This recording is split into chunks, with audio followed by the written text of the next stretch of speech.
Hey everyone, I've got a story to share with you all about my life, and trust me, it's been quite the journey. My name is Greta, and I've been disabled since birth. Now, before you start feeling sorry for me, let me tell you how my life turned out to be way more amazing than I ever imagined. Growing up, I had my fair share of challenges. Society often made it seem like living a normal life was out of reach for me, but I refused to let that define me. Sure, there were times when I felt frustrated, but I always believed that with hard work and determination, I could create a life I loved. One thing that kept me going was my supportive family, especially my wonderful mother-in-law, Irma. She's an absolute gem. From the moment Oliver and I tied the knot, Irma embraced me like her own daughter. Her unwavering love and encouragement gave me the strength to pursue my dreams. Shortly after marrying my amazing husband, Oliver, I stumbled upon a remote job opportunity in content writing and affiliate marketing. Being an online job, it seemed like a perfect fit for me. I could work from the comfort of my home and manage my schedule according to my needs. Now, let me tell you, it wasn't all smooth sailing. Starting a new job, especially in an online space, came with its own set of challenges. But I was determined to succeed. I poured my heart and soul into my work, constantly honing my writing skills and learning everything I could about affiliate marketing. As time went on, I was pleasantly surprised to see my hard work paying off. The best part was that I started earning a considerable amount of money from my job. I never thought I'd make this much, but life had other plans for me. I was ecstatic, and Oliver was incredibly proud of my achievements. Within a year, my income reached a jaw-dropping $25,000 per month. I couldn't believe it. I went from doubting my abilities to becoming a successful content writer and affiliate marketer. It was like a dream come true, and I felt a sense of fulfillment that I had never experienced before. With the money coming in, Oliver and I were able to live more comfortably than we ever imagined. We traveled to places we'd always dreamed of, made memorable experiences, and even supported causes close to our hearts. It was a whirlwind of joy and gratitude. But you know what? The most amazing part of this journey wasn't just the financial success. It was the realization that my disability didn't define me or my capabilities.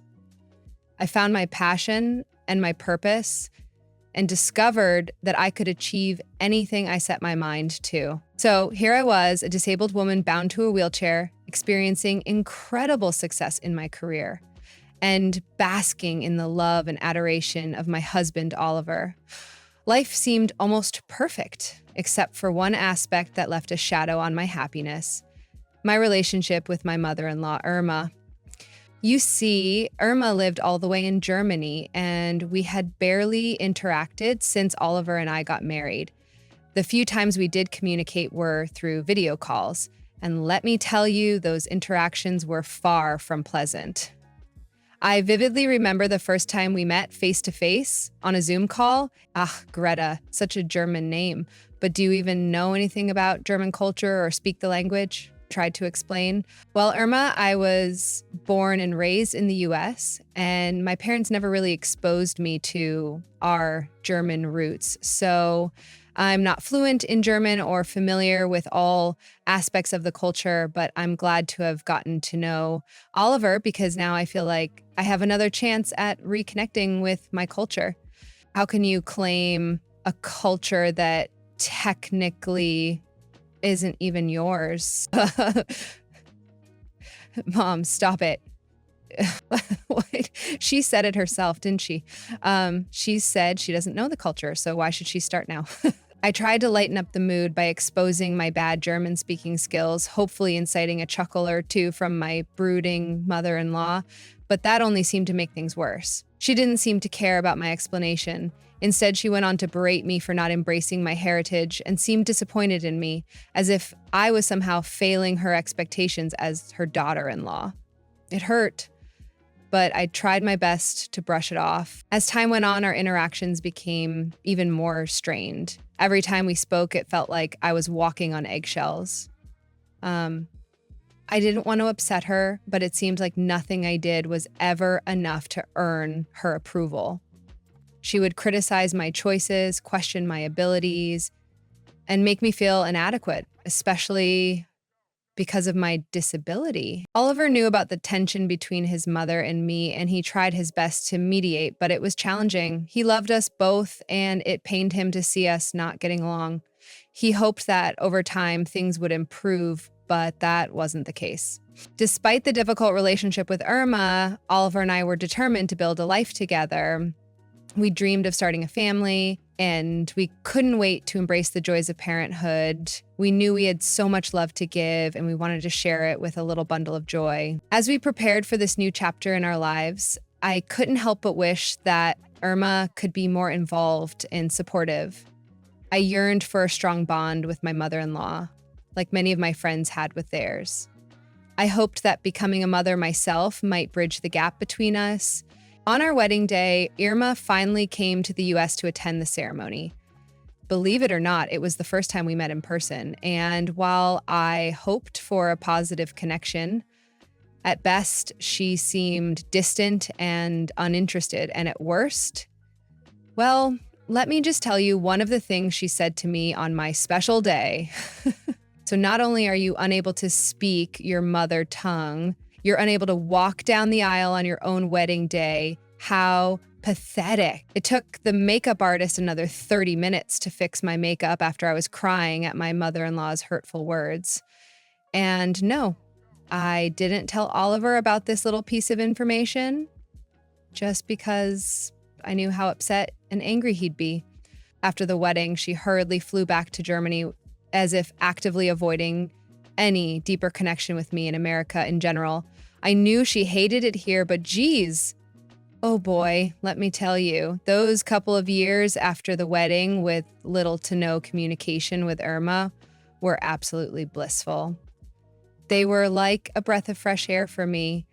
I got to fully embrace the positive aspects of my life, focusing on my career, my marriage, and attempts of motherhood. I felt like I was flourishing, unburdened by the negativity that used to surround me. But then, one day, Oliver dropped a bombshell. He told me that Irma was coming to visit and that she'd be staying with us in our home. My heart sank at the news. The memories of our previous interactions flooded back, and I couldn't shake the uneasy feeling in the pit of my stomach. I knew I had to be polite and welcoming, but I couldn't help but worry about how this visit would unfold. Oliver assured me that his mother had changed and that she had become a better person. Trust me, babe. You're not going to believe how much she's changed. She's learned to appreciate the value of family and wanted to be a part of our lives. Maybe it's the fact that she's getting older and she wants the last years of her life to be surrounded by love, but I'm telling you, she's a better woman now. I wanted to believe him, I really did, but I couldn't help but be skeptical. The day finally arrived when Irma stepped through our front door, and it didn't take long for her true colors to emerge. She started picking everything apart, from the decor to the way I managed the household. And guess what? She blamed it all on me, claiming that as the woman of the house, it was my duty to take care of everything. I tried my best to defend myself, explaining that I loved our home and that I did the best I could to make it beautiful, given my physical condition. But she wouldn't listen. Instead, she continued to criticize and belittle me. So what do you do all day since all you do is stay at home? I took a deep breath, preparing myself for this conversation. I work from home, Irma. I work as a content writer and affiliate marketer. She scoffed, not taking me seriously at all. Work from home? That can't be a real job. You're just lounging around freeloading and enjoying a free ride off my son. Mama, stop it right now. You told me that she's not a complete and raging ableist now. Okay, I didn't use those words exactly, but yes. She told me that she wouldn't cause any trouble. Mom, please, can you behave yourself? What the heck? I'm sorry, Shots, but I wasn't expecting this. I mean, seriously, How could you expect me to respect her when this is the crap she does? Her words stung like 1,000 daggers. It felt like she was undermining all the effort I had put into building my career.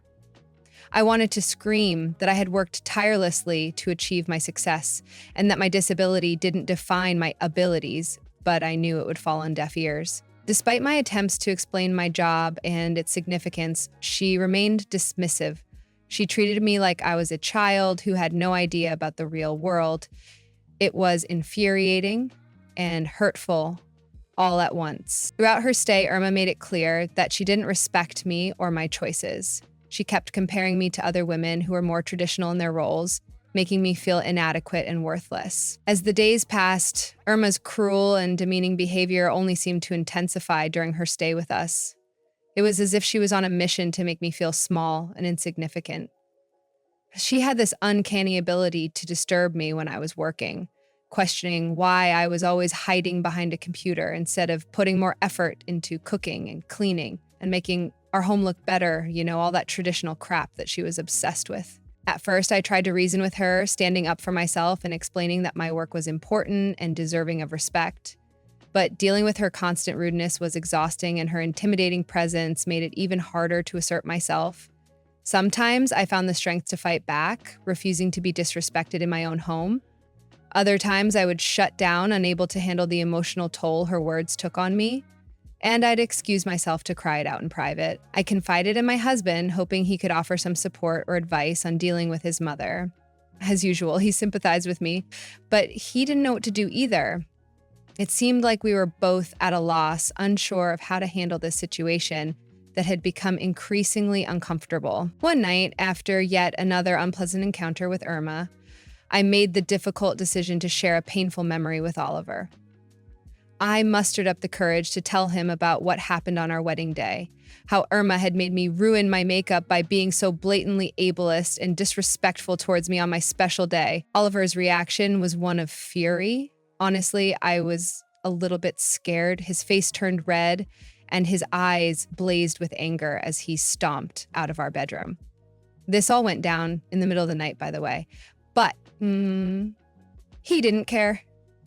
He went straight to Irma's room and woke her up, demanding an explanation for her behavior. Their heated argument erupted in German, and though I didn't understand every word, I caught some snippets of the conversation. Oliver was defending me vehemently, while Irma seemed to be justifying her actions with stubbornness. Greta is my wife, and I won't stand for you treating her this way. I mean, really, Mom? On our wedding day? Irma's tone remained dismissive. She's just a child, Oliver, relying on you for everything. You deserve someone better. She then turned to me and said, "Get out of here, freeloader. Nobody wants you here." Although she'd said crap like that all throughout her stay here, her words cut deep. There was something about the way she got all up in my face, as if to say that I was like a cockroach, like the dirt underneath her shoe. And for her to blatantly try and kick me out of my own home, somebody better hold my earrings. The argument went on for what felt like an eternity, and I found myself waiting angrily and anxiously, unsure of how it would all unfold. But eventually, Irma's words confirmed my worst fears. She was determined to see me as a burden, unworthy of her respect and love. As I listened from afar, the tears welled up in my eyes, and a mix of emotions overwhelmed me. On one hand, I was hurt and angry that Irma saw me this way. On the other hand, I felt a sense of relief, knowing that Oliver was standing up for me, defending my worth as his wife. Didn't you hear me? I said, get out. She's not going anywhere. If anything, you should be the one getting kicked out. So you're bold enough to kick out your own mother after everything I've done for you?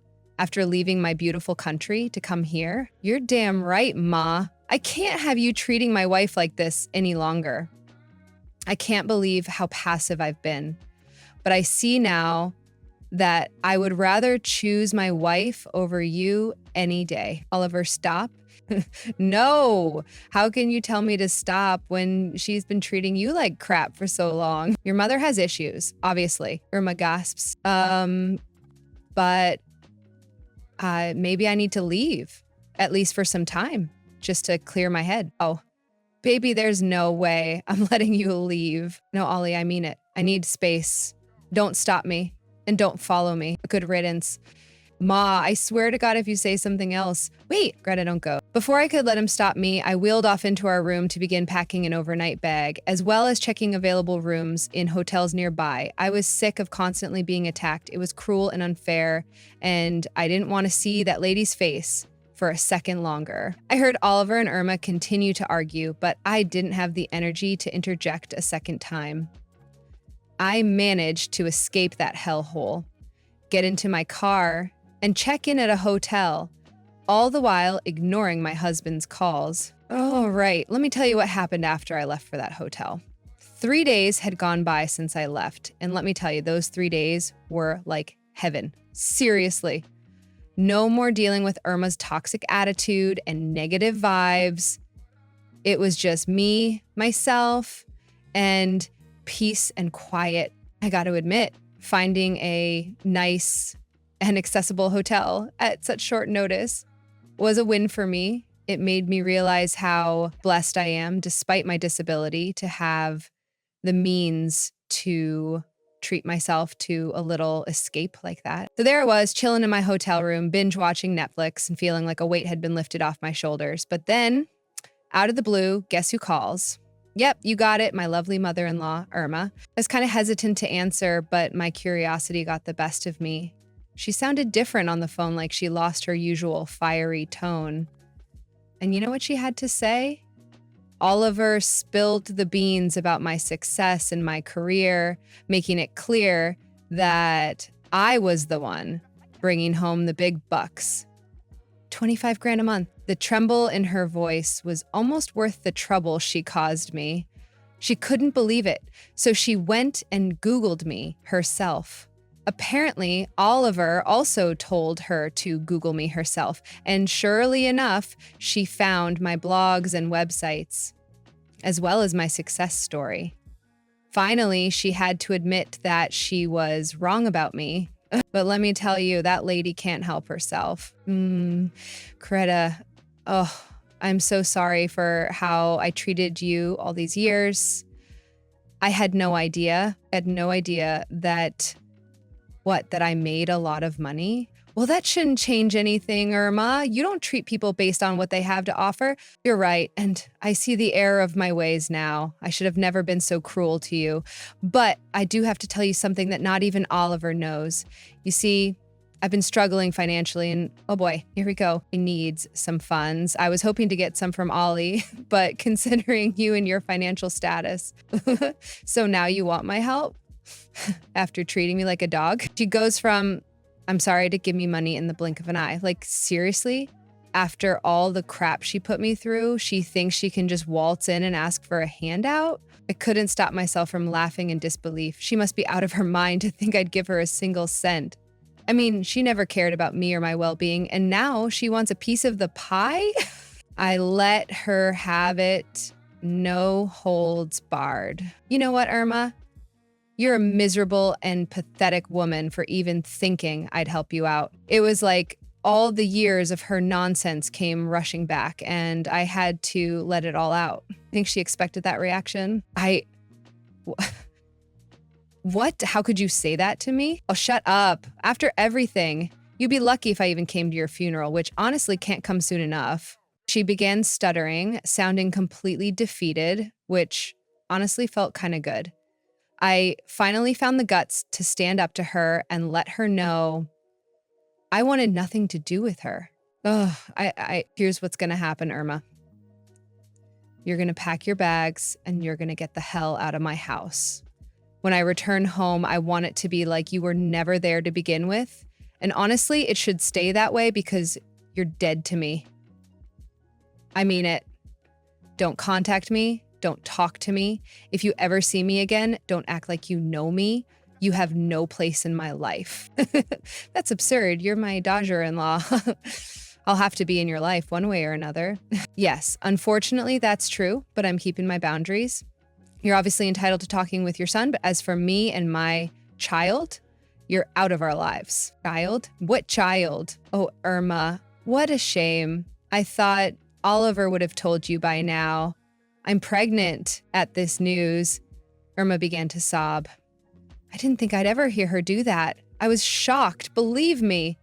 She started a whole spiel about how she always wanted to have grandchildren. Well, it's too bad that you won't be in my child's life. I'm sorry, Irma, but you've done enough damage, and as a mother, I can't let you taint my child's life with your toxic and evil behavior. Greta, please don't do this to me. Go to hell, Irma. I'll be coming home in the next hour. You'd better be out by that time, or else I'ma call the cops. A few more futile attempts at regaining access to my life were made, but my mind was already made up. She was a twisted woman, and I didn't feel the least bit bad for kicking her out of my home and my life.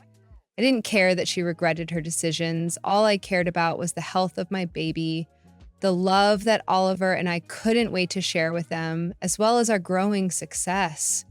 Bitter people deserve bitter endings. And I'm not sorry for it one bit.